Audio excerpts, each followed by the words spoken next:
noise, everybody.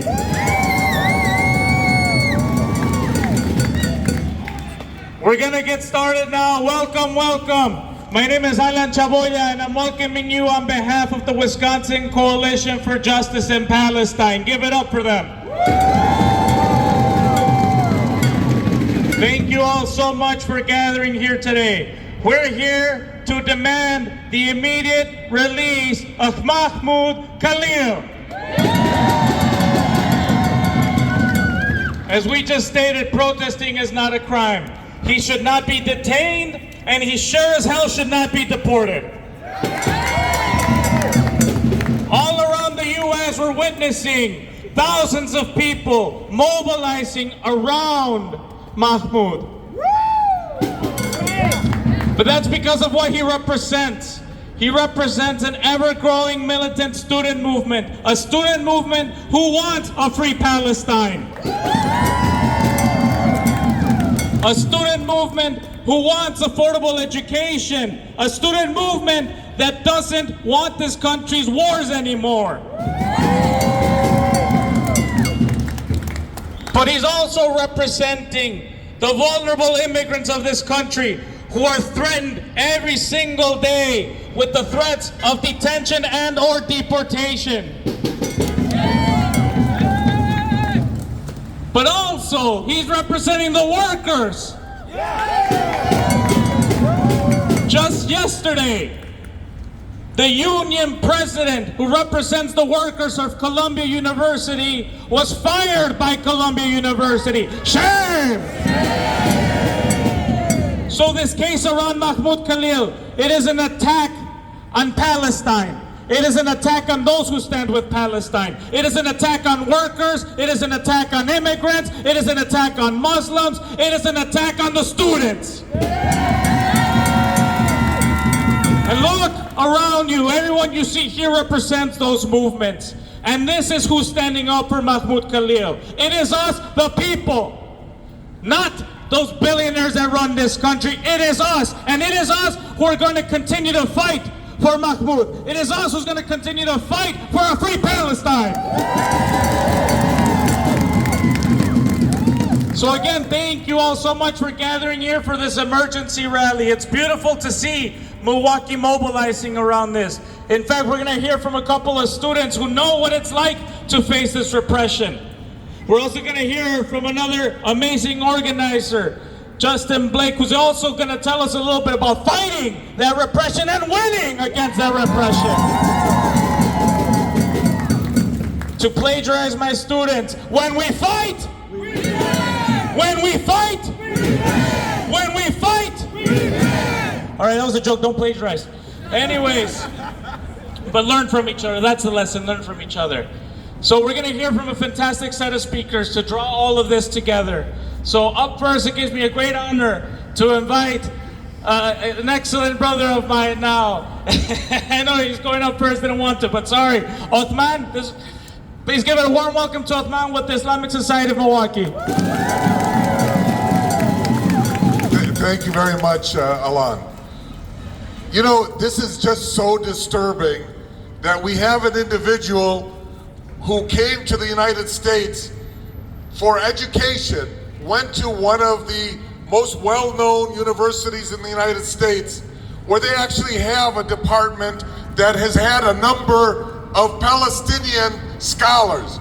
The late Edward Said was associated with Columbia University, and a number of other Palestinian scholars are associated with Columbia University.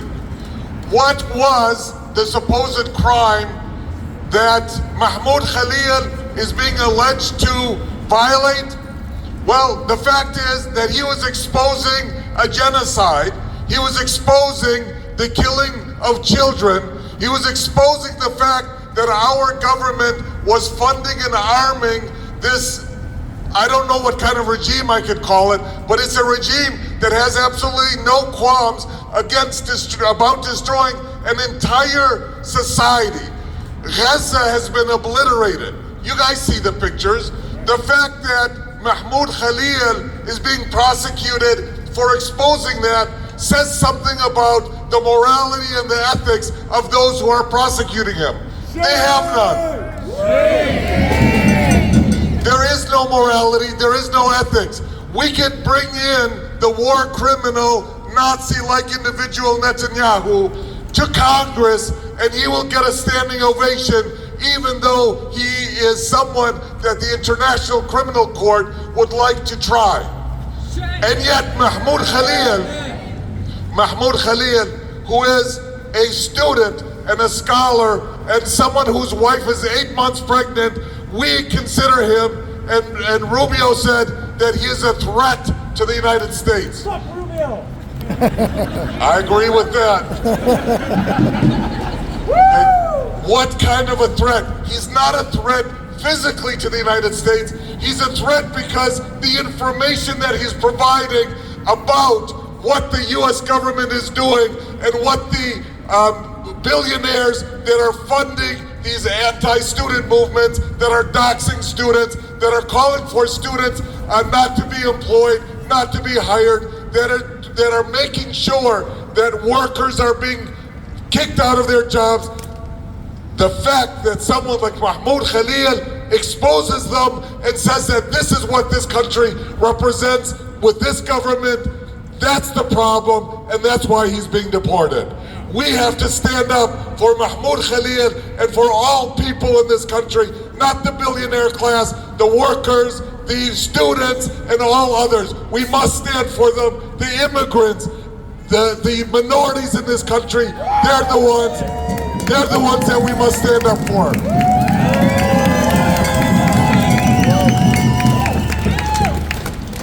And I just want to make it clear, people have said, hey, look, we should be worried. This government has absolutely no red lines. They will do anything, go against anyone. You know what? Look at the people of Gaza. The people of Gaza have stood up against the most inhumane, brutal regime in, I believe, history. And we need to make sure that we take a little bit of their power, a little bit of their morality, a little bit of their dignity, and make sure that we let our government here know we will never give up and we will never let them do this to our people. Thank you very much.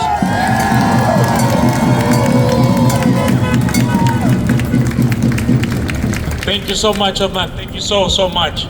Like you mentioned, this is a country, Colombia and this country should be thanking every single day people like Mahmoud Khalil.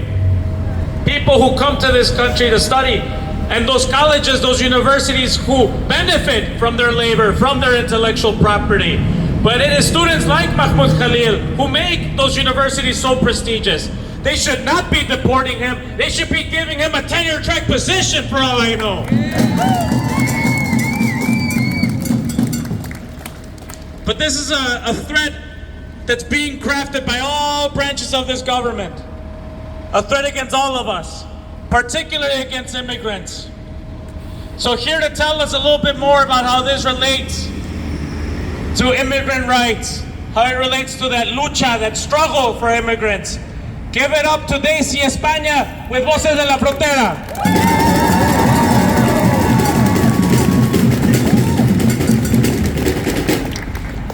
Hello everyone, can you hear me? My name is Daisy España. I'm an organizer and member with Comité Sin Fronteras, a new branch of Voces de la Frontera, Wisconsin's largest immigrant rights and worker rights organization in the state of Wisconsin.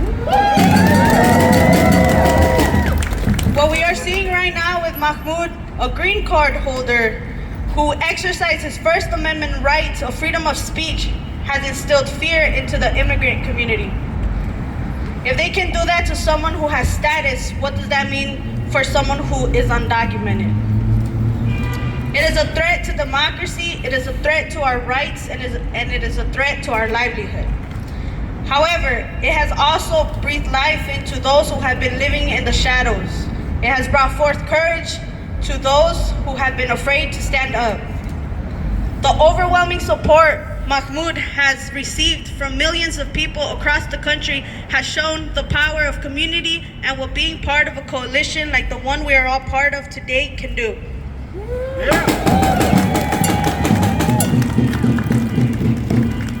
let's also remember Yesenia Ruano, a mother and MPS teacher who a few Fridays ago was facing deportation. But she also had the courage to come out publicly with her story and join the movement that was able to organize overnight to get her an extension to fight her deportation case and keep her and her daughters together. That is the power we have as a community and movement. If there's anything these two have taught us, it's that even when we are afraid, it is important to stand up with your head held high and fight. Because we know that we keep us safe. Community keeps us safe. We must remember that there is no difference between them because we are all living under the same capitalistic society and fascist administration that would rather pardon hundreds of people who stormed the Capitol than to listen to peaceful Palestinian activists and public school teachers who have done nothing but bring people together.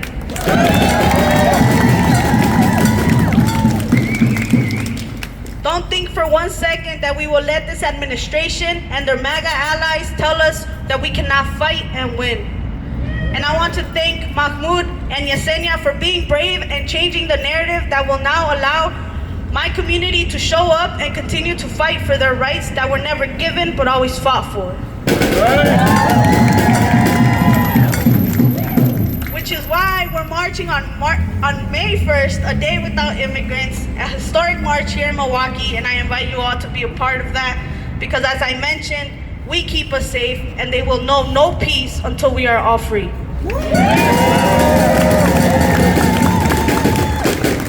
Alright, now I'm gonna say a chant, hopefully you guys know it. Ready?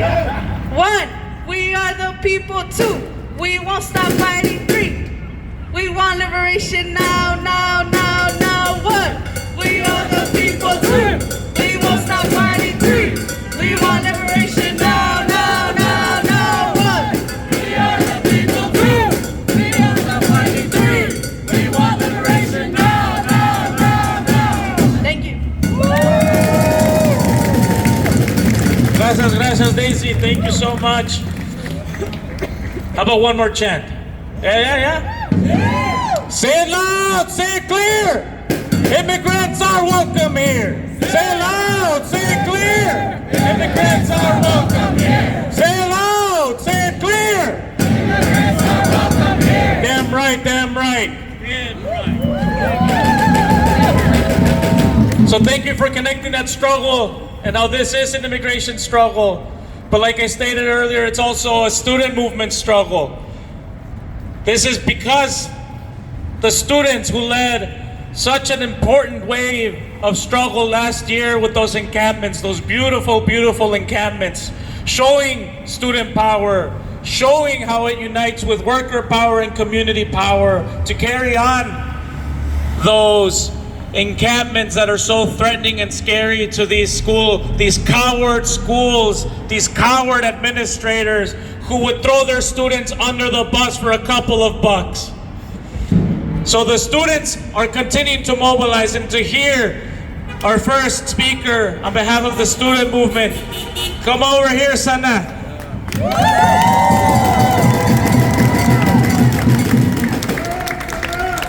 Good afternoon, everyone. My name is Sana Ubekir, and I'm speaking on behalf of the Popular University for Palestine at EW Milwaukee. We are here today because of Mahmoud Khalil, a student just like me, an activist like all of us. He's being punished for doing exactly what students are supposed to do: speak power to truth. That's right. Mahmoud is being illegally detained and faces deportation threats, despite being a legal permanent resident. He is not being held because he committed any crime, but because he stood for justice.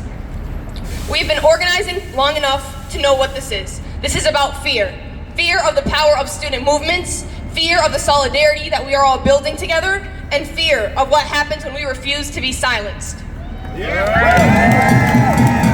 Mahmoud's lawyer said it best. They're trying to make an example of him to chill others from making similar speech. This is not about one student.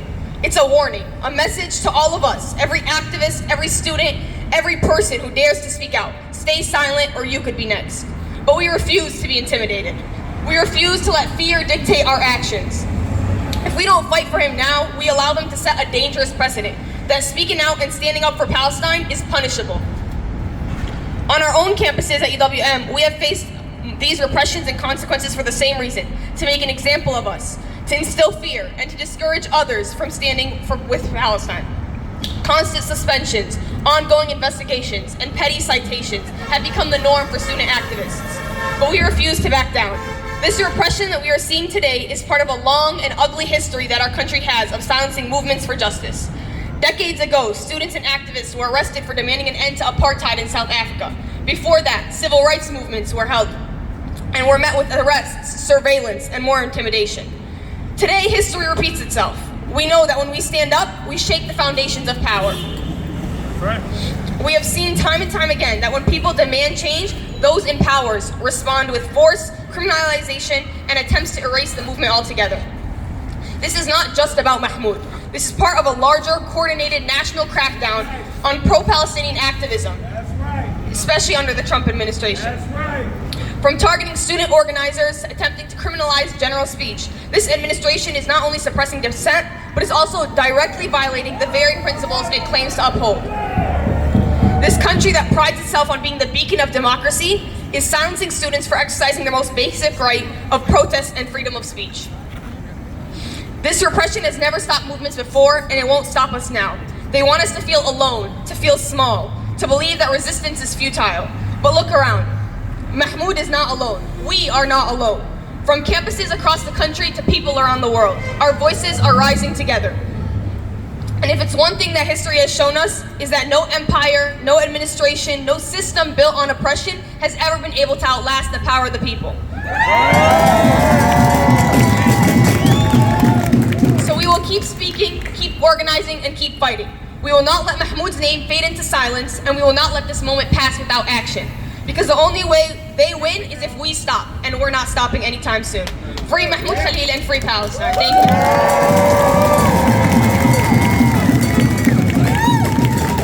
Thank you. Thank you.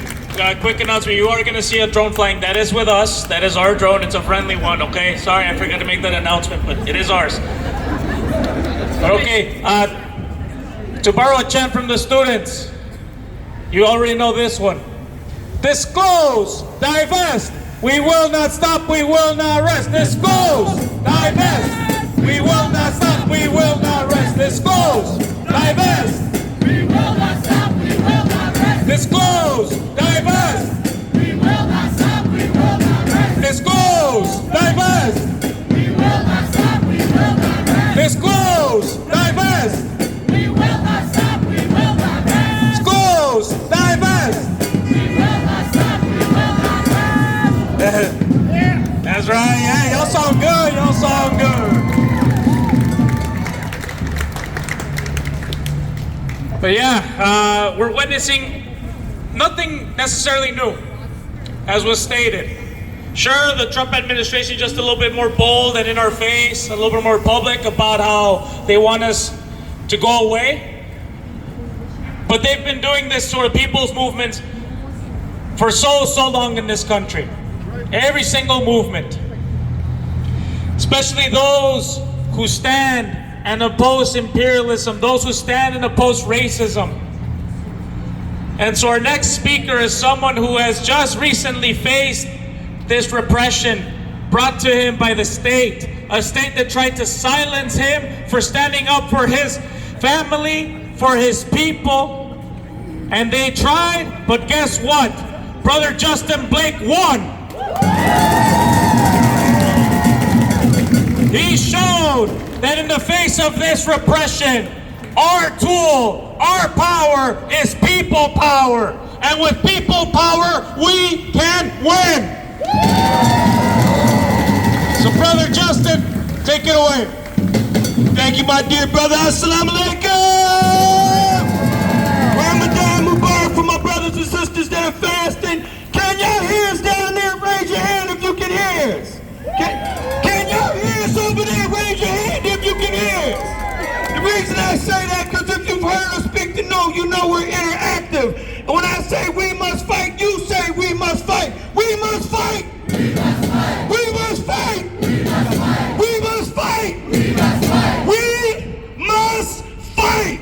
We must fight. All right, I'm going to give y'all 3 examples. I'm not going to hold y'all long, but it's imperative that y'all know If you sit down, they'll roll over you. If you don't be active, they'll roll over you. If you don't march, they'll roll over you. If you don't make phone calls, this will roll over us all. Your sons, your nieces, and your grandchildren will not know what it's like to be free. Say, we must fight. We must fight. Big ups to the brothers and sisters from Ohio. Lincoln, Ohio had the Ku Klux Klan come down there. And there's an organization that town's been there since 1920, founded by African Americans. 3,000 of them. And the Klan came down there and they ran them off because they knew they had to fight. Say, we must fight. We must fight. They fired all the federal workers the other day. Was everybody aware of that? Last night, a judge put them back to work. Say, we must fight. We must fight. We must fight. We must fight. They wouldn't be back at work today if they didn't stand up and we didn't stand up as a nation and fight. Kenosha, Wisconsin, where my nephew was shot 7 times in the back in front of his 3 children. Put us on trial on Monday. And we won the trial! Our rotator cuff is torn. They're going to put 5 pins in my neck because of them putting us in the chair and torturing us for 7 hours. If you can imagine while we were in that chair, I'm singing Bob Marley, I'm singing This Little Light of Mine, and I'm trying to stay in this chair as long as we could possibly take the pain. Why? Because if they would do that to Justin Blake, that had been on CNN, ESNBC, NBC, and every other channel you can name, then what are they doing to the prisoners downstate? What are they doing in Gaza? Say, we must fight. We must fight. Say, we must fight. We must fight. So if you want this young brother free, back with his pregnant wife, back fighting for this great cause in Gaza, so we free our people that deserve the land, to grow the land, to educate their people. Then what do we gotta do? We must fight. What do we gotta do? We must fight. So I know we're tired, because I'm tired. But think about our great ancestors. People say, man, bro, why you out there fighting for Palestine? They don't fight for us. Man, my greatest people and my heroes are Nelson Mandela. Anybody heard of him? Anybody heard of that guy? He stood with Palestine 10 toes down. Anybody heard of Malcolm X? One of my greatest heroes, 10 toes down. So let me tell you this. Whoever you pray to, whoever's in your family, let's make sure we're taking care of each other. Let's make sure we're eating right.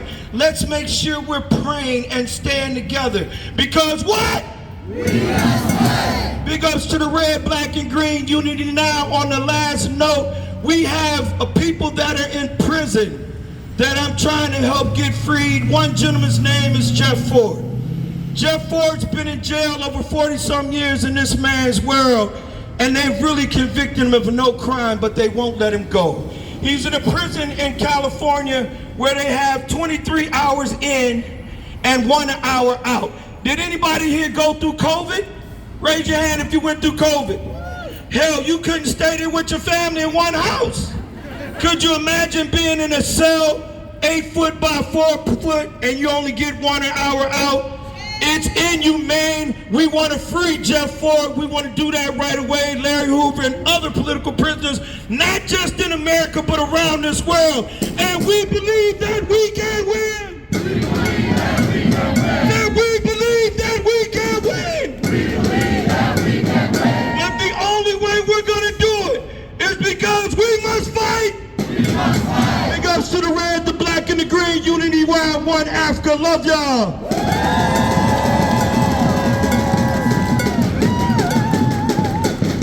Thank you so much, Justin, connecting those struggles. The black liberation struggle with the Palestinian struggle. Another name, someone like Huey P. Newton and the Black Panthers. They went to Palestine. They were there. So we will not tolerate that desire to divide our movement that say that we don't fight for each other. We have a long, long history of fighting together, and we're going to have a longer history of winning together. Ending Jewish Voices for Peace. Give it up for Rachel. Do we have one person out here? No! Do we have 100 people out here? No! Do we have a million and millions of us across the country? Yes! We are not one! We are not 100! We are millions! Count us well! Okay, in Spanish it sounds better. No somos uno! No somos cien!